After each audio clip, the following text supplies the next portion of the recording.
today is Katherine Rye Jewell. Katherine is a professor at Fitchburg State University and the author of Live from Underground, A History of College Radio, which is a absolutely fascinating book full of incredible stories out on University of North Carolina Press. Katherine, thank you so much for coming on Money for Nothing. Thank you so much for having me. So, as the the title suggests, this is a book about college radio, which, like, most of our listeners, I would say almost all. Well, actually, it's a good question. Almost, I would guess like all of our listeners from the U.S. and not as this is maybe a side digression to start of. I don't know if this is an institution that is as prevalent in other countries. But certainly all of our US listeners have spent some time on the left of the dial, as the replacement's saying, listening to college radio. And I think more generally in the thinking about the history of alternative music, and in particular alternative rock, as fraught as those categories can sometimes be, college radio is understood as really important, but and sometimes as almost a genre in and of itself. But I think that the neat thing about this book is that you take this thing that everyone just assumes is like a thing, and you pick it apart in all of these different ways. So I mean, like, so maybe just to start with, right? Like at the very most basic level, what is college radio? Okay. So, yeah, that is a much more complicated question than I thought when I started writing this book. Because for me, I did college radio in the late 1990s at a station that was very much tied to local underground music scenes. In my case, it was Nashville, Tennessee. And that's what I thought college radio was all about, because that was sort of my introduction to it as a late Gen Xer, elder millennial. And it is very much true that college radio occupies this place within the music industry in the 80s and the 90s.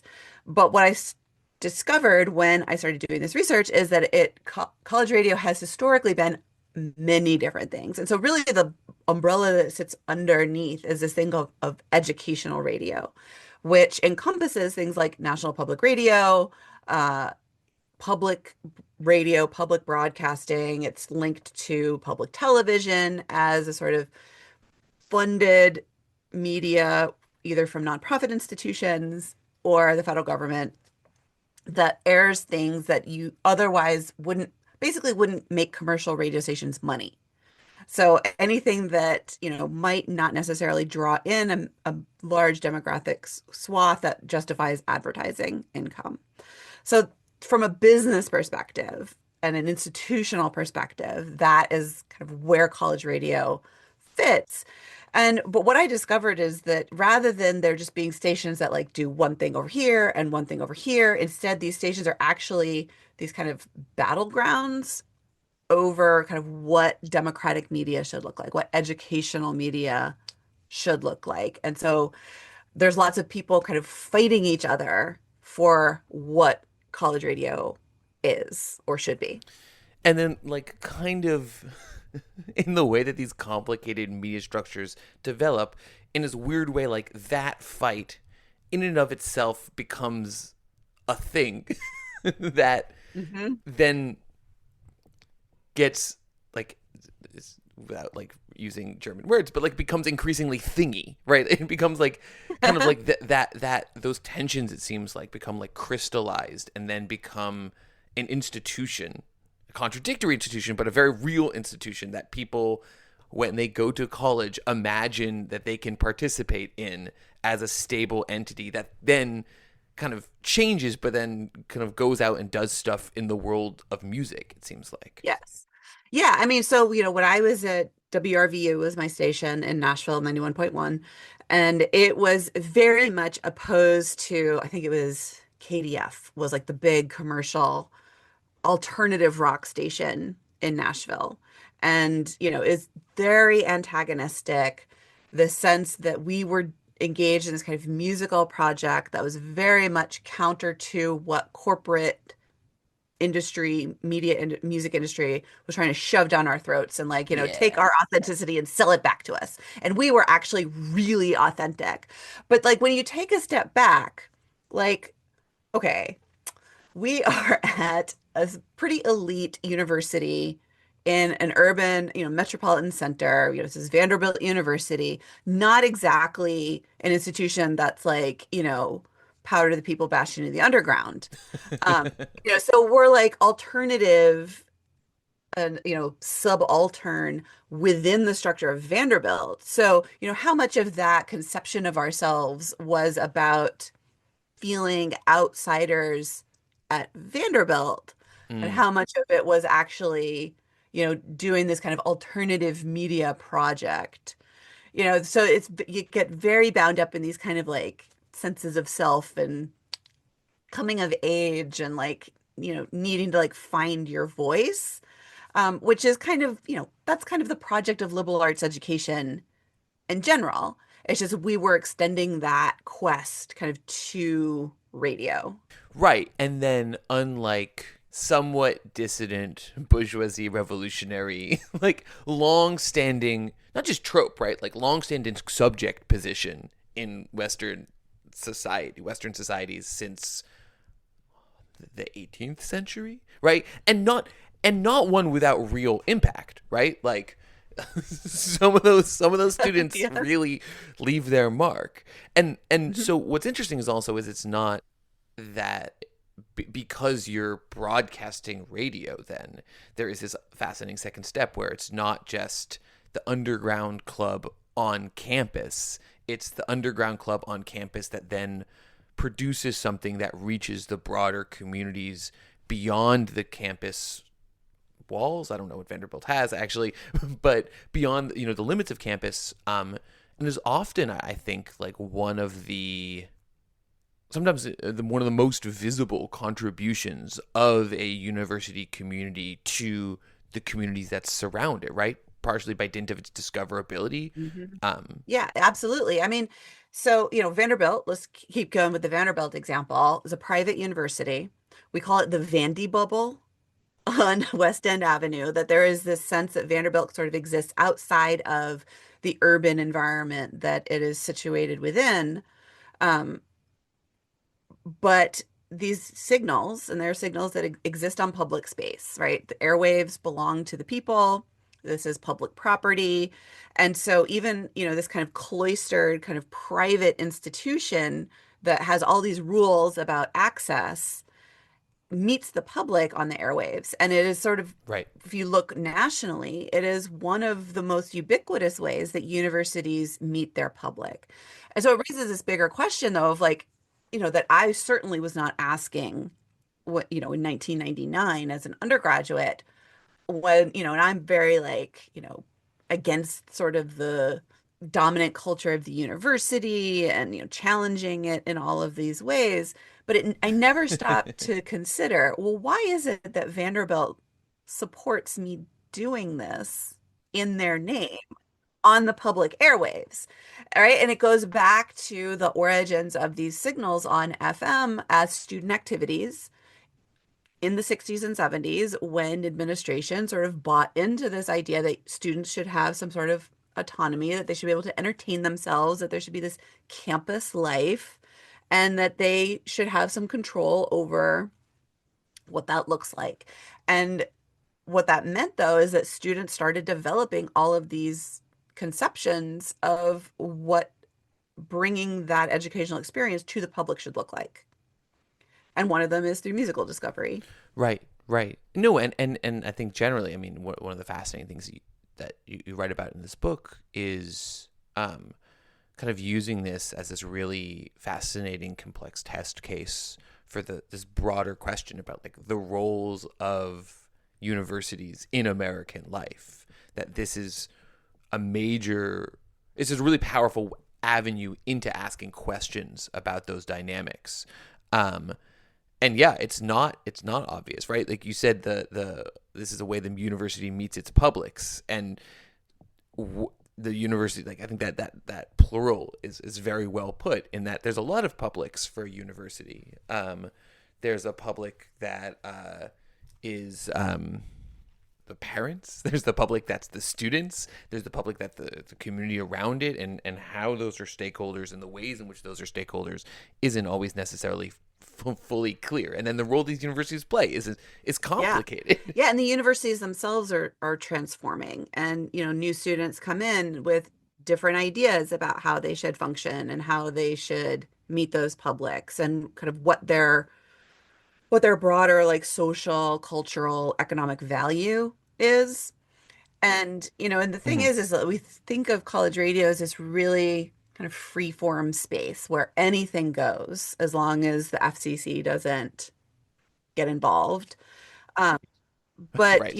at the same time, though, these students are sort of clashing with one another, whether they're thinking of it in those terms or not, over, like, what those roles should be and like how they should meet those publics. And there's a lot of like, you know, pretty tense debates that happen as a result of that. Um, and it's really hard as a historian writing about my subjects are young people by and large, because they're adults, and I have to respect them as adults, but at the same Right. time, like, Yeah. these are like 19, 20, 21 year olds.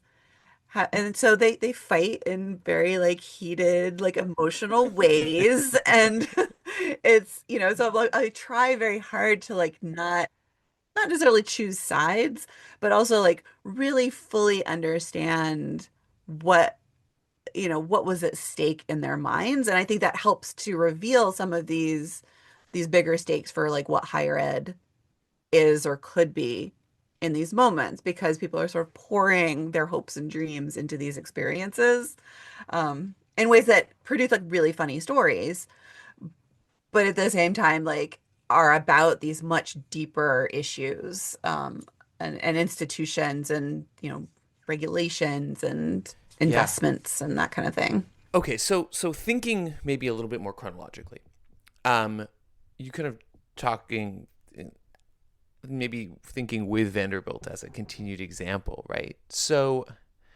how does how do college kids at Vanderbilt, college kids across the country, how do they end up on the radio, and specifically how do they end up on FM radio? Because it was a kind of a fascinating story that has like more strange technological detours than I Mhm. initially would have ever imagined. Oh yes. Oh yes. So, I mean, so there's a really deep history to all of this. So I'm working on this other book about kind of the early history of college radio. And, so if you think about radio itself as a technology, some of the first radio signals happen on college campuses, like as experiments in physics labs. And so at some point along the way, though, it becomes a student activity where they're doing radio. And so the first real form of that comes through something called carrier current, AM, which is literally linked to steam pipes or electrical wires in buildings, that you pick a transmitter and you hook it up to the physical infrastructure of campus. And then the pipes will throw off for about 200 feet an AM signal. And so you stick your receiver next to the steam pipe. Wait, no. Yes, oh yes. That's incredible. They literally do it through the steam pipes? Literally through the steam pipes. Yes, they call it, so one of the first books about this, written by a guy who was at, where was he? Lewis Block, I think, was at Dartmouth, and maybe not Dartmouth. The Brown Network is where the first of these is built. Which at first, so the Brown students, this is my favorite. They weren't even connected to the steam pipes. This is 1936. They were literally climbing up onto the roofs of dorms and throwing wires to connect, like, to this guy's dorm room, and he would just like play records for everybody. And like that's the first like carrier current. And so like there's other forms of like educational AM radio in the 20s and the 30s. It's about like crop prices for farmers. And that's very much like sort of the Wisconsin idea of like public service on the airwaves and like Right. schools of the air. We're talking about students on the airwaves. It's really these like carrier current signals, and those exist all the way through. Um, into the 80s, there's still some stations. Into the 90s, That's there's still some so stations. cool. FM, though, doesn't really become a thing until the 60s. So in 1945, the FCC sets aside 88.1 to 91.9 as non-commercial educational signals. And this is like a big win, but it's very slow to develop because it's more expensive. American consumers don't have FM receivers. That growth really doesn't take place until the 60s. And by then, there's this sort of tradition of students doing their own radio for themselves on these carrier currents. And so administrations are like, cool, like let's support them getting an FM signal because if there's a snow day, like we want people who are commuters to know that they shouldn't come to campus. Like this is valid reason for having radio. Super practical. But then they got to fill 168 hours a week with content. And so a lot of the first students involved in radio, right, they want to go and be mainstream media broadcast professionals. So a lot of those early stations on FM, they sound very professional, or they're Hmm. aspiring to be very professional. They might not sound it. And then late night, they'll like kind of do what they want and mess around and play pranks. But really, it sort of exists as a student activity. It's not as any kind of institutional mouthpiece with this sort of like there's no like mission necessarily that they have. It's very much under the umbrella of student activities. A lot of stations are paid for by student activities fees. Sometimes students have to approve it. Sometimes they get their budgets voted down if they're not playing enough popular music that students want to hear. Like the station's too weird. Like we don't want that. Like we're gonna vote your budget down. Um, and so that's really sort of where this FM thing comes. Where the book starts though is in the late 70s, there's this kind of identity crisis that grips all of these stations that has to do with the clash between students who want to play like basically adult oriented radio or album oriented radio, sorry. And they want to play the new Styx album. And maybe they're not playing the hit that's on mainstream commercial radio. They're playing like the deep cut or they're playing the full album. And like they're a little bit more exploratory, but they're still playing Styx and REO Speedwagon, um, bands that are going to be filling arenas versus now these kids who are interested in things like punk and new wave and synthesizers, a very different aesthetic, and they tend to clash with one another. Or they might want to play more local music or reggae or this emerging category of world music. They want to connect it to certain communities. And so there's a lot of that's really sort of this battle that starts to emerge in 1978 after educational radio and public radio kind of split from one another. For a while, they kind of coexist, oftentimes on the same signals. But so that 78 moment is really when those two things diverge. And so there's all this space for college radio to become this thing of college radio that we now think of it as. And the other thing that's fascinating is also just thinking about radio formats generally and the way that college radio is conceptualized within that broader spectrum and a history of radio formats, right? Like freeform San Francisco style, quote unquote, progressive radio only really takes off in kind of like the late 60s, right? Mhm. And then kind of expands across America over the next 5 or so years. I mean, I think one of the fascinating things about thinking about music and the culture of the 60s is that like 72 is still really the 60s in a lot of Yeah. America, especially on college campuses, right? Mhm. Where things are moving more slowly and so there isn't actually, that much time between 72 and 78. It's a generation and a half of college students. But at the same time, this is also a moment where rock concert tours, where mainstream rock, where AOR, right, album-oriented rock radio, which eventually kind of turns into classic rock radio, that's really gathering steam. And so this is also this moment where maybe in 72, where there's still kind of the lines between progressive rock, progressive radio, where they're kind of playing long, half a Yes album, Mhm. or all of, Dark Star off of a Dead album, and album or, more popular bands, that line isn't as clear. That line is more clear, but it's only like just become clear, right? So Yeah. like it seems even the assumption that your college town or your college, FM catchment area would have a album oriented rock radio station that's playing Speedwagon and Grand Funk Railroad and Kiss. That's fairly new, Hmm. too, right? So Hmm. even the ability to have like enough rock stations to want to differentiate yourself, like the idea that the students could get that somewhere else, is fairly new. Yeah, absolutely. And it's really that moment of kind of the narrowing of AOR as a format.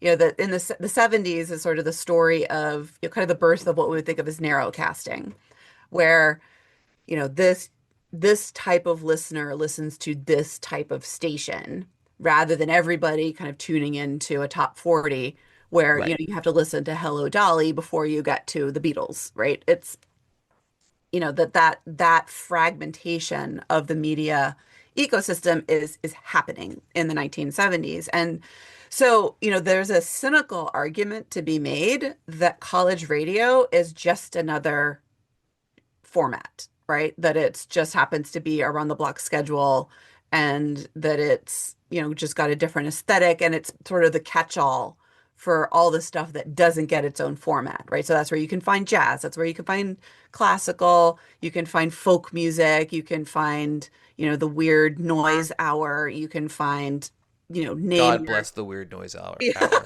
right? Like, always the best. always the best, keeping the flame alive since shockingly early. Like, our respect goes out to the weird noise hour. Exactly.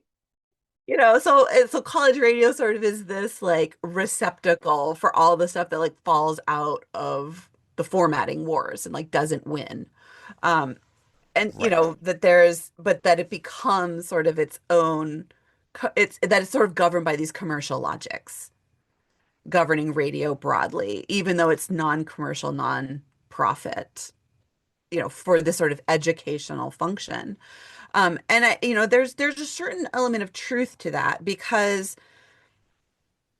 in 78, basically, to make the regulatory story short here, NPR kind of comes for college radio and they get rid of the Class D license that most college stations occupied, which are these 10-watt. So they would maybe reach like 3 or 4 miles, right? Just enough to kind of cover campus and the students living off campus.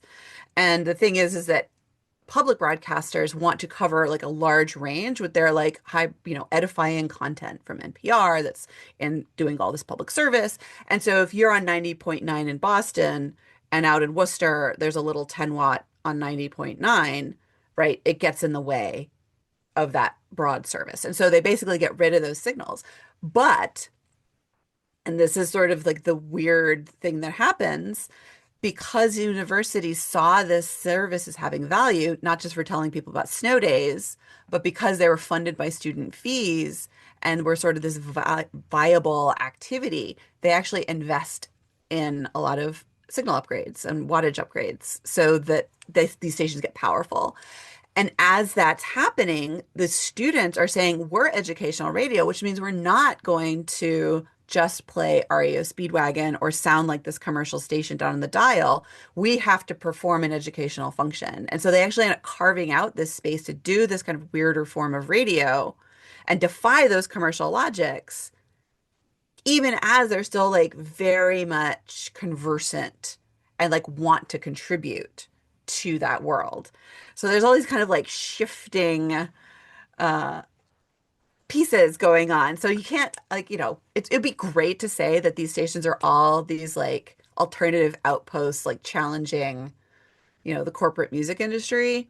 But it's much, much more complicated than that. That's so okay. That's an amazing story. It's so interesting. I mean, it's fascinating for a couple reasons. One is what an upset to see like NPR as this big giant like crushing all of these little stations, right? Like big bad public media is a really funny perspective that I came Yeah. out of this with. Um, Yeah. NPR is totally the bad guy in my story. And I love NPR. I love WBUR, my local affiliate. Love it. But yeah, it's the bad guy. so some of these stations, just to get the history right, right? Some of the stations that previously had been these low watt stations, they get basically turned into NPR Some affiliates, do, right? yeah. They get taken away from the students. They get professionalized. Sometimes the students get a little bit of like late night stuff. Sometimes they just get taken off the air completely because basically with this new rule, my sense is that it there's like a put up or shut up moment where you can't have these low power, low wattage stations anymore. You either need to get big or go off the air. And so again, and that's where it gets really interesting. So there is this little bubbling local culture that's kind of for students and by students. But then in this moment, it seems to me that this is where college radio kind of becomes college radio, in that now, in order to make this argument, it seems what you're saying is that the students say they have to be educational, which means they start doing that more public facing work. This is a station that is for the community around the university because everyone can tune in all of Worcester, not just around Clark or whatever. And the students start to reconceptualize what they're doing in a different way. Yeah, and so there's different strains. Like the freeform thing is, goes back to commercial FM in the 60s. So, they definitely embrace that as like a programming ethos. It's some stations, some are much more formatted. There's a big range. Like so WRAS in Georgia State. It's a huge station. By the early 80s, I can't remember exactly when they get to 50,000 watts, but that's enormous, right? That is a huge station because Atlanta's a big place. Lots of students commute from all over Atlanta to Georgia State. And so they needed that reach to get all those commuter stations in their service area. But, in like 74, they start doing a local music show. And that becomes an institution, right? So there's a sense that we have to serve the community, our service community as well. And so that kind of musical service is there, but it becomes much more of the justification for why these Mm-hmm. stations exist in that moment, that they're performing this kind of musical service to the area, or, that at the same time there's music scenes developing. So you have, Athens is becoming Athens of the B-52s and REM in this moment, and Chapel Hill and Seattle and Lawrence, Kansas, and you name it, all of these little local music scenes are percolating, and they all want to connect to each other. And so you have zines that are circulating, and then you've got college radio. So they actually form this kind of role in this network of underground scenes that are now starting to talk to one another in the late 70s. And eventually there will be enough records to fill a radio show. There's a guy, Steve Kreitzer at Stony Brook on Long Island. He starts a punk show, I think in 1981, or he's interested in punk. Like he goes to CBGBs. He's very interested in what's going on in this like punk hardcore scene. But he doesn't have enough records to fill out a weekly 2 hour show, right? There's just not enough product. And so it's not until 83 that he has like enough of a music library of his own, and that there's record stores he can go to really fill out a show. And so, there's independent labels now putting stuff out, and they're all talking to each other so they can get access to that stuff, because you can't just, stream it on your phone. You actually have to have the 45 in your possession to put it on the air, or the tape or the cart. Um, and so that alternative network of music is starting to really function by about 1983. Right, right. And part of this is that because this is cheap, non-commercial airspace, it means that like it can be funded by student fees, which you Yes. couldn't do with a station this powerful, like radio stations are expensive, kind of famously expensive. Um, and so, there's a diversity of thing, but there's enough where you can have a handful of hardcore punk shows, or hardcore, or not hardcore, like burgeoning what becomes known, I guess, as college rock in this period of time. Um, and that's why I Hmm. also think where like the specific socioeconomic space of these stations in relationship to kind of like the university project in the United States is so interesting, that it's non-commercial but also clearly tied to like the hierarchies and power structures of the United States, just based on like who can go to college. Um, Hmm. so it's interesting. I'm just thinking about like developing musical styles in the United States and the ways in which a specific, fairly white set of Hmm. musics can really get access to this. And you get, the SST network and the this band could be your lifeification of Hmm. the 80s underground, but like regional Mexican musics. Maybe they can have, maybe there's a show in Chicago and a show in New York, or polka shows, but there's not the same ability to Hmm. have like a national network of like tape trading polka aficionados that produced the great like polka renaissance of the 1990s, the year that 1993, the year polka broke. um because it's got a different kind of set of access points, partially because this is this like adjacent to, it's oppositional but often kind of within the American power structures. Hmm. Oh, absolutely. And I mean, sidebar that my probably the most heated set of letters in all of my archival research come from 1993 in Connecticut when they cut the hours of the Saturday morning polka show. I mean, people just went nuts over this. Like it was a deep violation. But at the same time, like if you connect it to sort of the class, what has happened class-wise in this region. So if you know anything about kind of central New England, this was a huge catch-all for Polish immigrants in the 40s and the 50s. And a lot of them by the 90s, right, they had kind of grown up in their immigrant enclaves and they moved out to the suburbs, or they'd moved, and kind of stretched out, because of, upward mobility, class mobility. And so the polka hour was a way for them to kind of plug back in to their culture and the things that like made them feel connected. And so it, cuts to these kind of deep things. At the same time, though, we are talking about a particular aesthetic that speaks to, sort of credentialed, professional class, white, liberal. And that there is this kind of servicing that is done of like, yes, you are absolutely authentic and connected to the underground and the people, while you go to your professional class corporate job, that you can kind of plug back into this like sense of your own authenticity.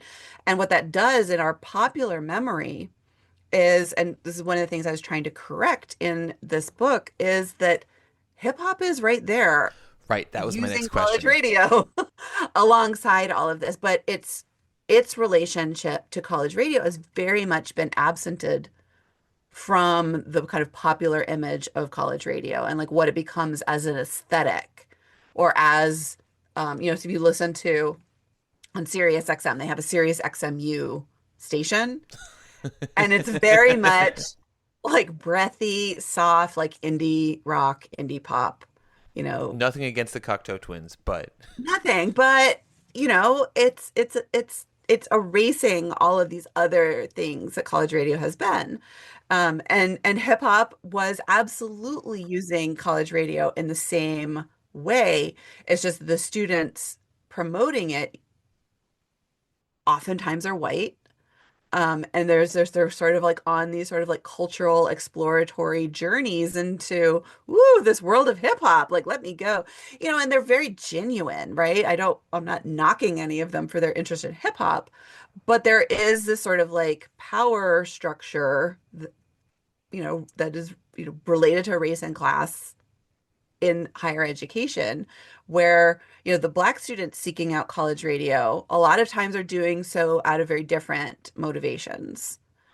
It's about like professional development and advancement or serving or creating a sonic um, culture at the university that feels welcoming to them because a lot of times these stations just sort of reflect the kind of predominantly white institutions that are sponsoring them. And so they're coming to these stations to be like, we just want a place where we can feel at home on the airwaves at our own institution. We're being educated just like everybody else.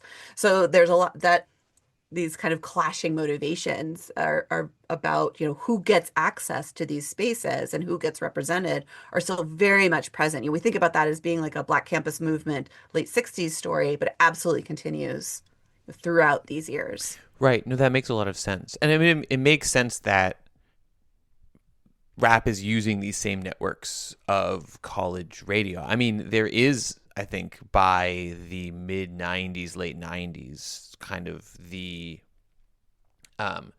people talk about backpack rap, right? Mhm. Like the kind of college radio equivalent of in rap music. Mhm. But like in this like the 80s, early 90s, is there the same kind of network style that emerges earlier, or is it does it have a different kind of like modality? Yeah, it's interesting because, there's a different kind of business history of hip hop compared to indie rock, right? That the sort of Right. independent label thing is not as prevalent in the early period. And, you get label startup, you get Def Jam. So if we take Def Jam as an example, Bill Stepney, who's the first, I think, president of Def Jam, he gets his start at Adelphi University Radio, WBAU. He's a program director there. Public Enemy forms. Most of them are DJs at the station. And, that's sort of where they are kind of figuring out their voice. And Bill Stepney is very interested in sort of the business of media. And so he goes to CMJ I think he's an intern at first. I think he might even still be a student when he's doing this. And he actually at CMJ, so College Music Journal, various iterations of its early name, is kind of keeping tabs on the college radio market and like what's going on. And they create the first kind of top lists and they're polling stations for what their top 30 is from, really from 1979 onward. And they'd publish these as biweekly tip sheets. So Bill Stepney's an intern there, and he actually compiles the first national hip hop chart at CMJ. It's called the Beatbox List. But it's separate, right? So you will have hip hop artists that are mixed into regular rotation, but a lot of times those shows are sort of set aside as their own kind of specialty show. And so there's sort of like a different measuring that goes on with them, and it's always kind of like set to the side. It's like another genre. I mean, eventually they have like the industrial list, they have the metal list, they have the dance list, so it's kind of part of that fragmentation of media and genres story. Um, but so there's a network, but it looks a little different. That makes a lot of sense, especially given like the different orientation, as you're saying, towards success in rap music, right? Like there in the 80s when rap is fighting for mainstream access and success, Def Jam wants to be really big. It doesn't want to be Discord. Like it doesn't Right. want a house in like the suburbs of DC. It wants what it got, right? It wants, Mhm. and there is a very different orientation towards capitalism. Maybe that's part of Yeah. being shut out of many of its benefits. Hmm. There's also, it seems like, in this complex dynamics, especially given the like kind of classic positioning of many major colleges, many major college radio stations in, like racialized town gown dynamics, and like where Columbia famously like is in Harlem. It doesn't say it's in Harlem, but it's in Harlem. And so that some of the fascinating stories you tell are about like where these lines of exclusion get drawn with communities and community participation. That it's all well and good to have the polka hour, but like the rap show with local Black community members coming into the college radio station could sometimes be more tenuous Yeah. from the perspective of Yeah. administrators. Yeah, I mean, we could go back to Vanderbilt for an example of that, where in this is 1989, I think, there's two incidents that happen back to back. So the first one is some students have a political talk show, which, I love college students. I love that they're interested in politics, but maybe don't have a politics talk show as like your first thing. Like, say no to sports talk and political talk on the college station. Like just take a beat and like play some records first and then maybe experiment with this. Because things happen. So because there's a sort of Because things happen. this is a bigger thing that things happen. There's this bigger question of what happens in a classroom happens in a kind of protected space. And these students doing the political show are basically taking what happens in the classroom and extending it to the airwaves, which is a very different proposition. Now, we could have a whole conversation about whether or not like that is a sort of public function of the university, like making these goods, these educational goods more widely available. But in this case, these students were, there was lots of debates in the late 80s. David Duke was making a run for political office. The KKK seemed to be on the resurgence, right? They were on Donahue, all of these things. And so the students thought like, hey, like let's invite a member of the KKK to our radio show and we're going to show everybody like how racist and wrong they were, right? And not thinking we're taking our college radio station and platforming a terrorist organization. So this happens, and the administration is like, ugh, like that wasn't a great idea. Like let's not do that again. So like slap on the wrist.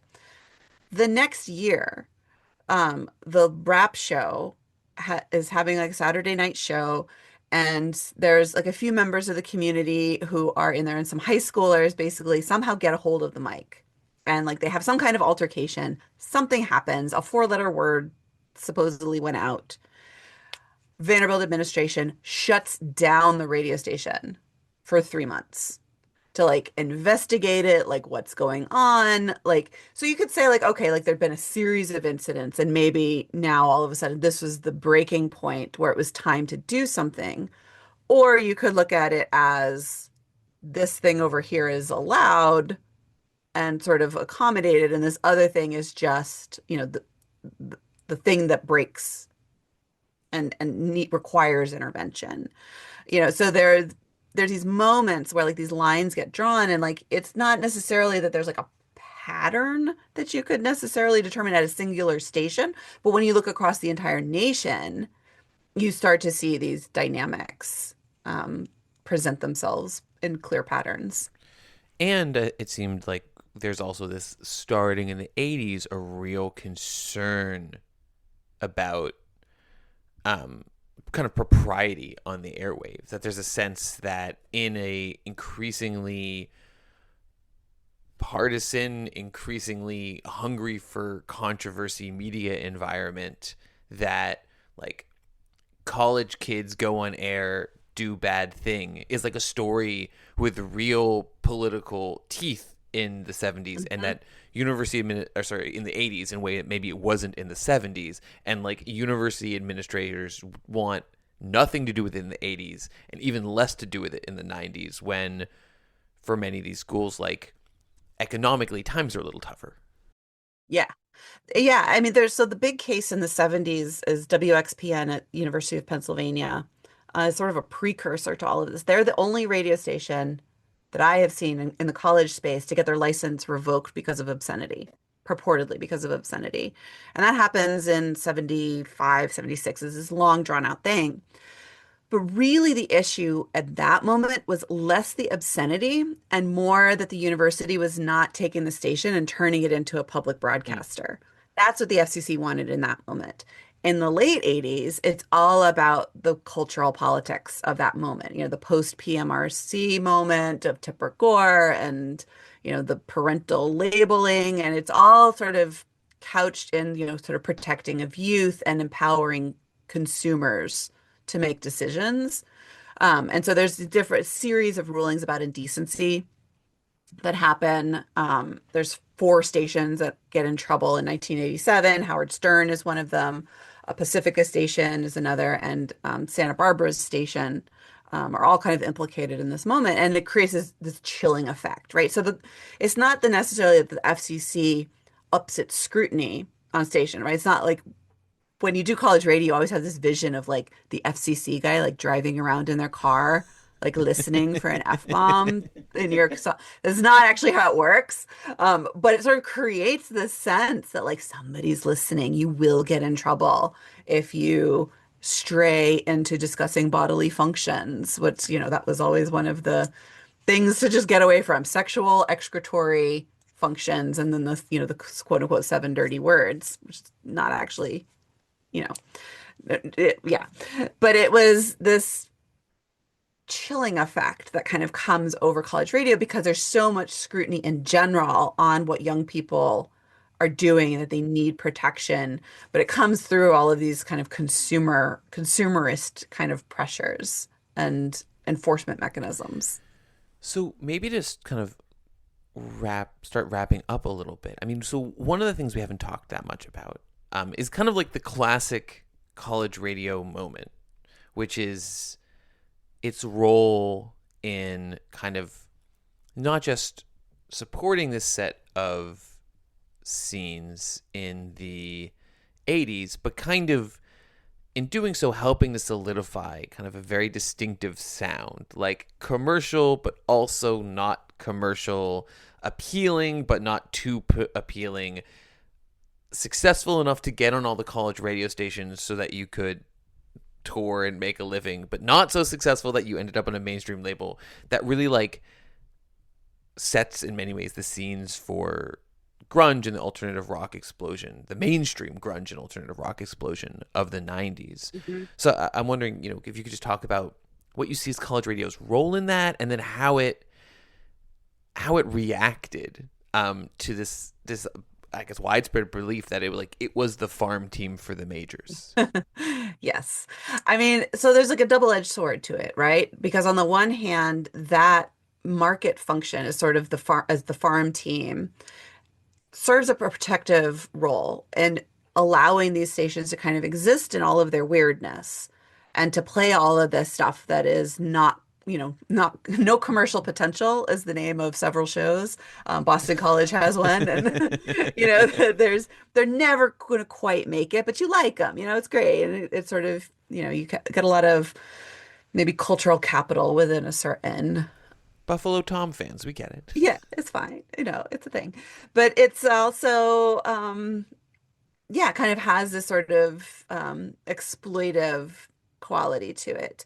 And certainly by 1989, students very much understand their role in this system. And so you see all of these fights between students. My favorite happens at WUOG over whether or not they should play Katie Lang anymore because she's getting airplay on commercial country stations. And they're like, our work here is done. Like, we don't need to play her anymore. We love REM. REM are our guys, but like they're good now. Like they don't need us. Versus other people who are like, but this is our station and it should reflect what we like and, and things that matter to us. And so there's a sort of they're talking about it. It's not that there's any like one clear rule that emerges. Some stations have a heavy rotation. Some are freeform where anything goes, and a whole range within that. And so I think what the 1991 moment does is it makes people realize that like yeah, there's a lot of value here. And there's this sound that we can kind of take out of these scenes and nationalize that some will cross over. But what Uh-huh. I tend to see it much more as is a sort of a battle between kind of national and local ways of doing radio. And, so we get kind of caught up in the sort of selling out mythos of this moment. But like that had really kind of always, not always, but had been present in different forms and sort of thinking about what college radio is. I mean, Billboard has a whole campus special throughout the 1960s about the college market, right? That there's a valuable demographic that we want to market to. Thomas Frank's Conquest of Cool. It's, this kind of hip consumer, Hmm. hip capitalist aesthetic that's being marketed back to people, right? So it kind of fits into that longer story. Whereas the thing that is actually vital to these stations is this kind of battle between, are we just participating in, the CMJification, where we all kind of draw from the same set of popular bands, and then once they make it to commercial radio, like we don't play Green Day anymore, we don't play, Beck anymore. Um, but we're all still kind of playing from the top list of CMJ with like a local show here and a local show there. Um, that's much more of the thing that's happening, I think, beneath those conversations. And so it gets expressed as battles over selling out. I think that's the language that people have for that deeper debate. But I think it's actually kind of masking this other conversation, which is still very much I ongoing. mean, there's also in that part of the book, there's this great line. I forget exactly where it was, where one of the DJs is like, "I don't think you realize how few people listen to this," um, which is this amazing thing where at least some of this debate in this fascinating way is about these stations as really culturally have a lot of cultural cachet, um, and because of their role in American society, because of this history that's been going on for a while now.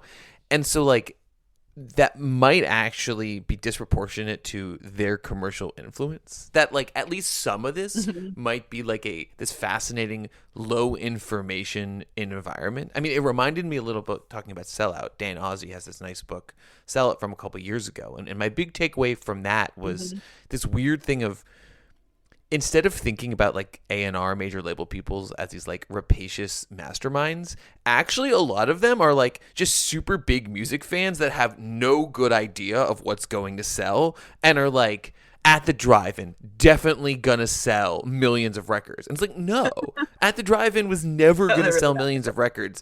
And all you've done is just like given all of these bands that are unlikely to hit commercial success, except for this very specific moment in the early 90s when it happened to align with national tastes, like big recording budgets, and for that we thank you. But and and they do damage to the scene. I mean, this is the kind of Mhm.